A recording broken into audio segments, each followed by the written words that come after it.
कर्नाटकमध्ये पुन्हा operation lotus राबवलं जाणार का असा सवाल या ठिकाणी उपस्थित होतोय। कारण भाजपकडून आपल्याला 100 कोटींची ऑफर दिली गेल्याचा दावा काँग्रेसच्या आमदारांना केला आहे। त्यामुळे एकच खळबळ माजली आहे। तर आताची सगळ्यात मोठी आणि महत्त्वाची बातमी, कर्नाटकमध्ये याआधी सुद्धा ऑपरेशन लोटस झालेलं होतं। त्यावेळेला त्या ठिकाणी काँग्रेसचं सरकार होतं, पण काँग्रेसचं सरकार पडून इथं भाजपचं सरकार सत्तेत आलं आणि आताच्या ज्या निवडणुका झालेल्या आहेत 2 वर्षांपूर्वी त्याच्यामध्ये काँग्रेसचं सरकार या ठिकाणी स्थापन झालेलं असलं तरी देखील ऑपरेशन लोटससाठी म्हणजेच भाजपचं सरकार या ठिकाणी बसवण्यासाठी प्रयत्न सुरू असल्याचा दावा काँग्रेसच्या एका आमदारानं केला आहे आणि त्यासाठी आपल्याला 100 कोटी रुपयांची ऑफर दिली गेली असा दावा सुद्धा या आमदारानं केलाय। कर्नाटक सरकार पाडण्यासाठी भाजपनं 100 कोटींची ऑफर दिली। त्यामुळे कर्नाटकमधील सिद्धरामय्या सरकार पाडण्याचा, काँग्रेस सरकार पाडण्याचा भाजपचा प्लॅन असल्याचा आरोप त्यांनी केला आहे। तर भाजपला 50 आमदार विकत घ्यायचे आहेत असा दावा काँग्रेसचे आमदार रवी किशन गौडा यांनी केला आहे। कर्नाटक सरकार पाडण्यासाठी भाजपच्या वरिष्ठ पातळीवरून प्रयत्न सुरू असल्याचा आरोपही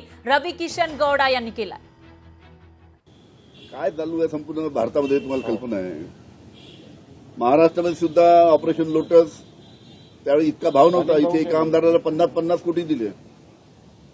उद्धवजी ठाकरे यांचं सरकार होतं, आमचं सरकार होतं। एका शिवसेनेच्या आमदाराला 50-50 कोटी रुपये देऊन आमदार फोडले आणि आमचं सरकार पाडलं। आता कर्नाटकामध्ये सुद्धा तसं चालू आहे। आता तिकडे मला वाटतं भाव वाढले, आता 100 कोटी झाले। त्याच्यामुळे हे सगळं भारतीय जनता पार्टीचं जे राजकारण आहे, फोडाफोडीचे राजकारण जे भारतीय जनता पार्टीचं आहे, या फोडाफोडीच्या भारतीय जनता पार्टीच्या राजकारणाला संपूर्ण महाराष्ट्राची जनता, संपूर्ण म्हणजे बाहेरचे सुद्धा राज्य आहेत त्या सर्व राज्यातील जनता कंटाळलेली आहे। भ्रष्टाचाराने पैसे कमवलेले भाजप आणि जनतेच्या पैशाची लूट करणारं भाजप हे सत्तेच्या बाहेर जास्त काळ राहू शकत नाही। त्या भ्रष्टाचाराच्या पैशांनी आमदार खासदार विकत घेणं हे आता ओपनली या लोकांची मानसिकता आहे। हे आता सगळ्यांना कळलेलं आहे।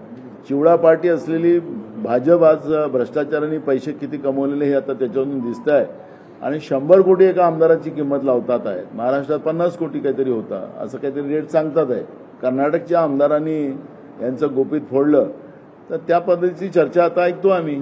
पण भाजपजवळ भ्रष्टाचाराचा मोठ्या प्रमाणात पैसा झालेला आहे आणि त्याच्या माध्यमातून लोकशाही विकत घेण्याचा, लोकशाही विकत, आमदार खासदाराला विकत घेणं म्हणजेच लोकशाही विकत घेण्याची परंपरा भारतामध्ये भाजपने जी सुरू केलेली आहे त्याचं चित्र आहे।